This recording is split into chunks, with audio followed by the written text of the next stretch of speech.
মধ্যরাতে হঠাৎ করে চালানো ভারতীয় অভিযানে ফের উত্তপ্ত হয়ে ওঠে ভারত পাকিস্তান সীমান্ত।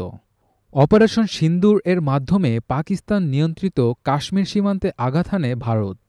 এরপর থেকেই আলোচনায় উঠে আসে পাকিস্তানের আকাশ প্রতিরক্ষায় ব্যবহৃত চীনা প্রযুক্তির HQ-9 এয়ার ডিফেন্স সিস্টেম।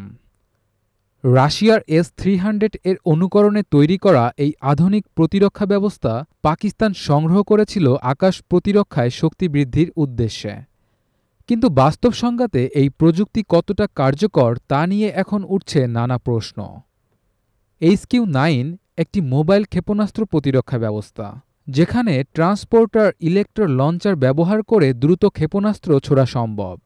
প্রতিটি ইউনিটে ৬ বা তার চেয়েও বেশি ট্রাক থাকে এবং প্রতিটি ট্রাকে ৪টি করে মিসাইল কন্টেইনার সংযুক্ত থাকে। প্রতিটি ক্ষেপণাস্ত্রের ওজন প্রায় ২ টন, দৈর্ঘ্য প্রায় ৬.৮ মিটার।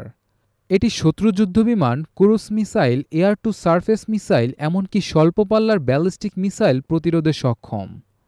HQ-9 থেকে নিক্ষিপ্ত ক্ষেপণাস্ত্রের গতি হতে পারে ঘণ্টায় প্রায় ৫,০০০ কিলোমিটার পর্যন্ত। লক্ষ্যবস্তুকে আঘাত করতে পারে সর্বোচ্চ ২০০ কিলোমিটার দূরত্বে এবং ৩০ কিলোমিটার উচ্চতায়। এই সিস্টেমে ব্যবহার করা হয় HT-233 নামক একটি শক্তিশালী রাডার, যা ১২০ কিলোমিটার দূর থেকে লক্ষ্য শনাক্ত করতে সক্ষম।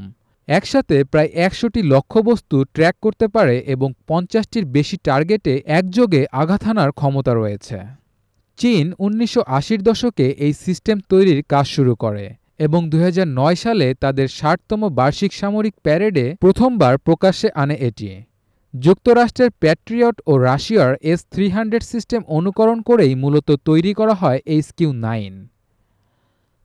ভারতের দাবিতে বলা হয় চীনের এই প্রযুক্তি পাকিস্তানের আকাশ প্রতিরক্ষায় কার্যত ব্যর্থ।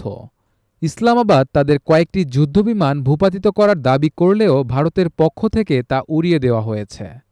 এ নিয়ে সোশ্যাল মিডিয়ায় ট্রোলের মুখে পড়েছে পাকিস্তান। অনেকে মন্তব্য করছে, বন্ধু চীন বুঝি ঠকিয়েছে পাকিস্তানকে।